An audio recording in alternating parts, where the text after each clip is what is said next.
Bom dia para todos. Ministra, eu acho que a gente pode começar falando sobre a LDO, né? Como é que vai ser esse texto, essa apresentação, sendo que ainda não tem, né, a proposta válida exatamente do arcabouço fiscal, como é que vai ser isso? A LDO vai cumprir o que determina a Constituição e a Lei de Responsabilidade Fiscal. No mundo jurídico, o que nós temos como âncora fiscal, como arcabouço, né, como regra fiscal, é o teto de gastos, é o que existe. O novo arcabouço é a intenção do governo, um projeto, portanto, que ainda está no campo da política, que vai ser encaminhado na segunda ou na terça-feira para o Congresso Nacional. Então, a LDO vem, obviamente, seguindo o regramento do teto de gastos. Nós vamos trazer parâmetros, indicadores, inclusive vamos estar falando não só do resultado primário total, mas também da questão das despesas com base no teto de gasto da regra existente hoje. E aí, já antecipando, isso é importante porque mostra efetivamente que o teto de gasto, de tanto que foi furado e pelo fato de não ter vindo acompanhado no momento certo da reforma tributária, ele já ruiu, ele caiu em cima da nossa casa e já está arrastando a casa chamada Brasil. O que significa isso? Que o teto de gastos, se permanecesse ou se permanecer no ano de 2024, ele compromete as despesas e as políticas públicas no Brasil, a ponto de nós não termos recursos, praticamente zerar os recursos para as chamadas despesas discricionárias. Mas vão ser dois textos? Não, é um texto só. Eu ainda não posso antecipar, ele vai para o Diário Oficial agora, hoje, final da tarde. Hoje à tarde ainda nós estaremos fazendo a última leitura, no caso eu vou estar no virtual, para fazer depois a assinatura eletrônica. Vai estar publicado no Diário Oficial, nem que seja no Diário Oficial no Extra, mas ele vai ainda hoje. Mas ali nós estamos colocando já indicativo de condicionante, no caso da aprovação pelo Congresso Nacional do novo arcabouço fiscal, os parâmetros já estão ali e os indicadores e números serão outros. Vocês têm uma previsão de PIB com a atual regra, né, do teto de gastos e com o novo arcabouço fiscal? Sim, lembrando dos 5 trilhões, sobram algo em torno de 2 trilhões e 600 milhões de reais. Esse é o nosso resultado primário total. E tem previsão de salário mínimo já? Estou fechando isso agora, estamos indo agora. Acabei de receber uma mensagem aqui, está tendo nesse momento uma reunião do nosso Ministério, com o Ministério da Fazenda e o Ministério da Casa Civil, falando inclusive sobre salário mínimo. Saio daqui e já entro por Zoom na reunião. Mas consegue falar uma estimativa? Não posso, eu não posso adiantar. Na estimativa nós já temos, mas eu não posso adiantar. Ministra, a senhora falou ontem sobre desoneração da folha de 17 setores, falou em uma manutenção dessa desoneração até a aprovação da etapa da reforma tributária relativa a emprego. Isso é uma posição pessoal sua, manutenção? Como é que está essa discussão dentro do governo? Vamos lembrar que ontem eu estava num campus universitário, falando para 400 jovens, depois num espaço de debate da tributária, foi me feita uma pergunta e uma preocupação mais do que legítima e justa, com 17 setores que geram muito emprego no Brasil e têm um compromisso da sua receita muito grande com a folha de pagamento. Vem desonerado e há sempre a prorrogação dessa desoneração ao longo do tempo. Como vence agora no final do ano, a preocupação dos setores e se não der tempo de aprovar a reforma tributária? O que eu disse, e reafirmo uma posição pessoal, diante deste caso, enquanto não chega a reforma tributária, embora eu acredito que a reforma tributária será aprovada este ano, nós teremos que pensar, sim, numa possibilidade de prorrogação até a aprovação da reforma tributária. E depois, e dentro da reforma? O ministro Marinho, por exemplo, já falou que a posição dele é que deveria haver uma desoneração geral para todos os setores. Qual é a sua posição? A posição do governo, portanto, não é a minha, a posição do governo é que a reforma tributária ela vai ser decidida pelo Congresso Nacional. Só não podemos abrir mão de duas bases da reforma, sob pena de não termos a reforma necessária para o Brasil. A primeira é a unificação de impostos para simplificar e, com isso, evitar acumulatividade, regressividade, tudo isso que vocês já conhecem. A grande base da reforma é um IVA, seja único ou dual, decisão do Congresso Nacional e nós respeitaremos, mas nós precisamos desse IVA, né? Segundo, é que a reforma tributária permita agora que nós possamos tributar no destino e não na origem, porque isso evita a acumulatividade, você pagar em cadeia todos esses impostos e vai, com base nessas duas teses e bases, nós vamos diminuir a carga tributária do setor empresarial. Hoje o Brasil, né, em relação ao PIB, é o setor que mais perdeu a sua participação em relação ao PIB. Nós sabemos a importância da indústria. Não há crescimento duradouro no Brasil sem uma indústria forte. Ela que gera um emprego de qualidade, ela que faz a máquina girar e circular. Então, diante dessas duas bases da reforma tributária, no restante, nós estaremos e confiamos no Congresso Nacional, foi uma determinação do presidente Lula, que nós vamos dar todo o suporte e apoio técnico, quando formos chamados, nós estaremos no grupo de trabalho, estaremos a todo momento também vigilantes em relação à reforma tributária, mas esses detalhes nós deixaremos para uma decisão coletiva do poder, no caso do Poder Legislativo. O arcabouço segue para o Congresso na próxima semana? O arcabouço, a nossa parte ontem que se concluiu, nós fizemos toda a parte do Ministério do Planejamento e Orçamento, da parte redacional, e não sei se foi ontem, final da tarde, hoje pela manhã, já encaminhamos para a Casa Civil. O ministro Rui Costa falou que vai ser entregue na segunda-feira, mas falou que ainda está passando por revisões e ajustando os últimos detalhes. O que está travando? É de praxe. O que acontece quando nós estamos falando de um projeto que envolve a equipe econômica? Nós temos praticamente 4 ministérios, mas nesse caso 3 específicos. Qualquer alteração, mesmo redacional do Ministério do Planejamento, passa novamente pela Fazenda e depois vai para a Casa Civil. Então, é só a questão de fazer circular esse documento. Mas no conteúdo, o martelo já foi batido. Não há alteração do texto, no que se refere ao mérito. É mais uma questão de forma. Nós mesmos fizemos uma série de sugestões que foram acatadas e por isso que nós atrasamos, ficamos pelo menos 3 dias trabalhando nesse texto, nessa revisão do texto. Agora está na Casa Civil. Eu acho que o atraso se dá ao fato de que o ministro da Fazenda e o presidente Lula estão na China, chegam no final de semana, segunda-feira analisam, veem o texto e, obviamente, fazem a assinatura e o encaminhamento para o Congresso Nacional. Aprova nesse semestre? Eu acredito que sim. Eu tenho visto que o arcabouço, ele não é ótimo, ele é bom exatamente por isso, né? Numa democracia, é o bom que avança, porque nós temos sempre a oposição e a situação tendo que trabalhar, né, no sentido do processo legislativo. E parece-me que, de alguma forma, agradou tanto o governo quanto a oposição.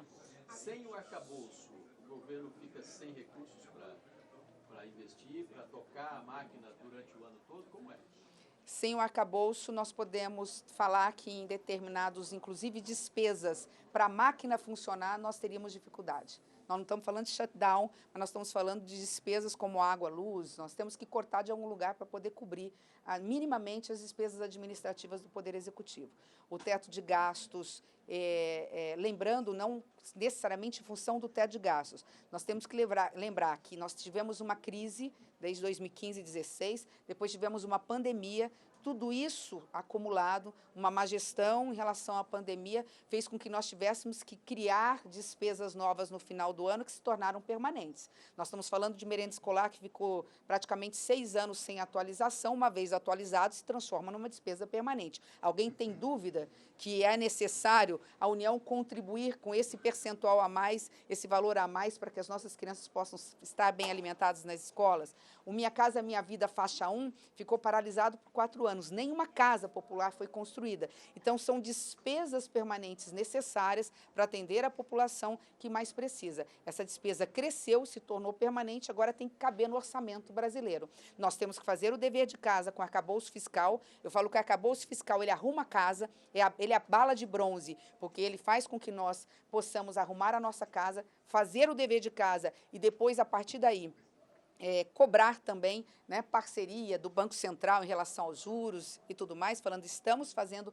o dever de casa na questão fiscal, e é importante dizer que esse arcabouço visa o social, mas com responsabilidade fiscal, especialmente em 2 travas em relação aos gastos públicos. Uma, a médio prazo, estabilizando a dívida pública, o crescimento da dívida em relação ao PIB. No outro, em relação à nossa meta fiscal, em relação a zerar o déficit. Nós não podemos conviver com mais do que 2 anos de déficit primário. Então, nós fazemos o dever de casa no aspecto fiscal, nas contas públicas, e a nossa bala de prata é a reforma tributária. Essas são as duas saídas para que o Brasil venha a crescer de forma sustentável. A LDO como teto de gastos vai assustar com o que vem aí pela frente? Acho que pode até incentivar que seja essa aprovação quanto antes. Números são números, né? E a LDO vem com aquilo que o nosso governo tem de ativo, que é a transparência. A LDO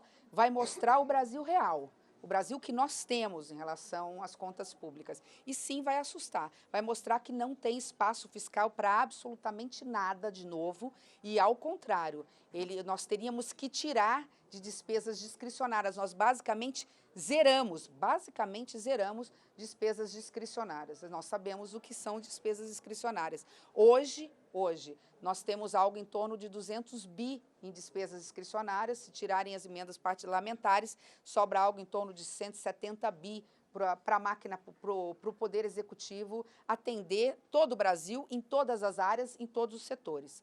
Com o teto de gastos, nós perdemos praticamente todo esse recurso. Sobra um valorzinho muito modesto, vocês vão ver hoje quando for publicado no Diário Oficial. Ministra, essa semana aqui na FGV mesmo teve um evento com secretários de Fazenda e nessa questão de tributação do destino, a secretária de Goiás disse que Goiás deixa de ser importador e passa a ser exportador, por algumas razões lá, e que acaba perdendo a arrecadação. Existe algum mecanismo de compensação para os estados que perderem a arrecadação?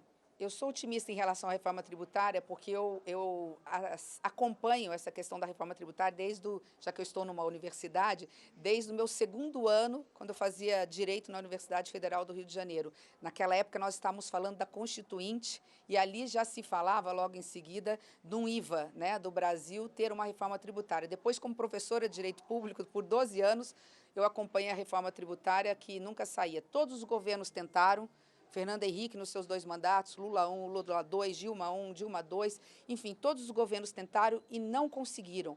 Qual é a diferença agora? Além da crise, de nós termos chegado no momento em que ela é a única tábua de salvação, isso faz diferença. Mas é o fato dos próprios governadores terem entendido a necessidade da reforma tributária e compreendido que com um fundo de compensação por 20 anos, porque esse é o segredo, durante pelo menos 20 anos, a não ser que o Congresso altere esse prazo, mas teremos uma transição, nenhum estado perde e nenhum município perde. Aí vocês vão dizer, mas e no 21º ano que vai acontecer? Esse fundo vai caindo, mas o crescimento da economia vai ser tamanho que esse crescimento do PIB de pelo menos 1%, 1,2%, só com a aprovação da reforma tributária ao longo dos anos, vai permitir um incremento da arrecadação dos estados no ICMS e dos municípios em relação ao ISS. Então, primeiro, ninguém ganha, ninguém perde nos primeiros 20 anos. Depois, nenhum estado e nenhum município vai perder, porque durante esses 20 anos, não sou eu que estou dizendo, são dados oficiais de institutos ligados às universidades, mostram que há uma projeção conservadora de que o PIB brasileiro pode crescer, eu vou até diminuir um pouquinho, né, nesses próximos 15 a 20 anos, algo em torno de 1% a mais. Então, só a reforma tributária teria capacidade de dobrar o PIB brasileiro na média que nós já tivemos. Isso é muita coisa, isso significa, consequentemente, aumentar em muito a arrecadação em ICMS e ISS. E os municípios, eu acho que é um dado que precisa ser explorado, também fruto de dados do IPEA, de outros institutos. Hoje, no Brasil, há um equívoco de achar que os municípios vão perder o controle com a unificação do ICMS com o ISS. Por quê? Vai para um sistema único, no mundo digital como o nosso, informatizado como o nosso, em tempo real, na tela do computador, tanto a Receita, o governo federal, quanto os municípios vão estar vendo cada centavo que está entrando, que ele tem direito e, portanto, que ele tem direito a receber de forma imediata, como é o FPM, como é o FPE. E um dado que é interessante, praticamente o maior imposto municipal é o ISS, porque o IPTU as pessoas têm dificuldade de pagar e o município pequeno dificuldade de cobrar. Eu já fui prefeita, 2 mandatos, eu sei o que é isso. O ISS não, ele vai ali na boca do caixa, né, o setor de serviços, enfim, ele tem que recolher. O que acontece? Apenas 61 municípios brasileiros arrecadam com o ISS R$ 1.000 por habitante por ano. R$ 1.000 por habitante por ano, menos de R$ 100. 3.200 e poucos municípios, portanto, mais da metade dos municípios brasileiros, arrecadam com seu maior imposto municipal, que é o ISS, algo em torno de R$ 8 por mês por habitante. O que significa que numa união entre ISS e ICMS, também os municípios não precisam se preocupar, eles não vão perder. O caixa fica único e depois ele é dividido. As informações que nós temos, que dos 5.700, vamos arredondar, municípios brasileiros, apenas 500, depois de 20 anos, podem dizer que poderiam perder. Mais de 5.200 municípios ganham, já de imediato. Quando eu digo poderiam, é porque também o exercício, o raciocínio que eu fiz para os estados, vale para os municípios. Daqui 20 anos, com o crescimento do Brasil, com um Brasil mais competitivo, com um Brasil com previsibilidade, com segurança jurídica, com estabilidade, com custo Brasil diminuído, ou seja, a indústria reaquecida, competindo de igual para igual com o mercado exterior, portanto, o varejo, principalmente, podendo competir, e a indústria, nós teremos um incremento também da receita municipal. Obrigada, gente. A senhora falou uma resposta a isso, parceria do Banco Central, né? Essa semana saiu um dado de inflação abaixo da expectativa que existia no mercado. A senhora, esse dado, ele mostra, na sua opinião, um espaço para se falar em começar uma queda de juros? Eu não tenho dúvida que sim. Acho que é importante relembrar um pouquinho o que aconteceu. No governo passado, nós já tivemos uma taxa de juros de 2 e, de repente, saímos para 13, né? 13,75. Tem uma série de fatores, tem os fatores externos, tem fatores internos, nós vamos ficar em fatores internos, né? Nós temos que, e eu tenho essa convicção, de que uma parte desses juros, desse crescimento de juros, ele veio em função da instabilidade política gerada no período eleitoral e um pouco antes dele. Então, a instabilidade política, cada hora que o governo passado falava alguma coisa, criava uma reação, criava uma insegurança no mercado, e aí vinha todas as questões. A bolsa caía, o dólar subia, gerava um clima de insegurança, vem a taxa de juros. Então, assim, não estou dizendo que não tem outros fatores, tem, mas parte desses 13,75% tem que entender que parte desse percentual é em cima de uma situação que não mais existe. Hoje o Brasil tem uma estabilidade democrática, uma estabilidade política, aliado a fatores externos que estão contribuindo, como a questão dos juros dos Estados Unidos, a questão da inflação mais controlada. Hoje, o IBGE mostrou nessa semana, no início da semana, em relação à cesta de alimentos, não é pouca coisa o que eles mostraram, em relação especialmente a 6 dos 10 alimentos investigados, já com uma perspectiva de queda. Então, tudo isso, aliado à entrega do arcabouço, um arcabouço crível, simples, transparente, possível, e a reforma tributária em andamento, a meu ver, cria um cenário político confortável para que o Banco Central possa reavaliar. Mas a ministra do Planejamento não fala de números em relação ao Banco Central. Eu falo de atas, eu falo de comunicados, porque são documentos políticos. E sobre eles, faz parte do meu ministério, como ministra do Planejamento, discutir e analisar. Então, em torno disso, nós esperamos uma sinalização em maio, estou falando no aspecto do documento, não estou falando de percentual, porque, como disse, essa é a tarefa do ministro Haddad e do ministro da Fazenda. Mas nos documentos, o Banco Central fala que você tem uma inflação de lucro, o presidente fala que existe demanda sim, e serviços. Porque só está falando de alimentos, preços livres e tal, mas tem uma outra parte da inflação que, segundo o Banco Central, não está cedendo. Por isso que a taxa não é zero. Tudo soma, né? Por isso e sobre esse assunto, esse eu posso falar, como eu disse, eu não falo em percentual. Eu digo que é um somatório. A pergunta é por que 13,75? Na nossa visão, nós chegamos a 13,75 fruto de um cenário que não mais existe, de instabilidade política, até institucional. Hoje nós vivemos um clima em que a polarização está aí começando a se arrefecer, né? Uma estabilidade política institucional muito forte, os poderes trabalhando de forma harmônica, o Congresso Nacional sendo parceiro do Poder Executivo, com todas as divergências saudáveis da democracia, a oposição fazendo o seu papel, mas o presidente da Câmara, o presidente do Senado, independente de suas posições políticas partidárias, se colocando à disposição do Brasil, consequentemente, com a boa vontade de receber os projetos do Executivo, isso tudo é um somatório, né? E é nesse quadro que a gente tem que pensar a taxa de juros no Brasil. Obrigada, gente. Sinalização de maio, que você falou que tem uma expectativa? Não, de novo, em relação a comunicados, em relação a atas, né? O que eu falo como ministra do Planejamento sobre números, falo, ministro Haddad, que ele venha com essas sinalizações, que ele venha com esse cenário, entender o momento e entender que o Banco Central faz parte do Brasil, né? Faz parte da política, e que cada ato, cada fala, né? Cada linha, cada vírgula do comunicado ou da ata é lido sobre a ótica de uma visão política. Quer dizer, de comunicado e a ata são documentos políticos, e sobre eles é que eu falo. Obrigada. Obrigado.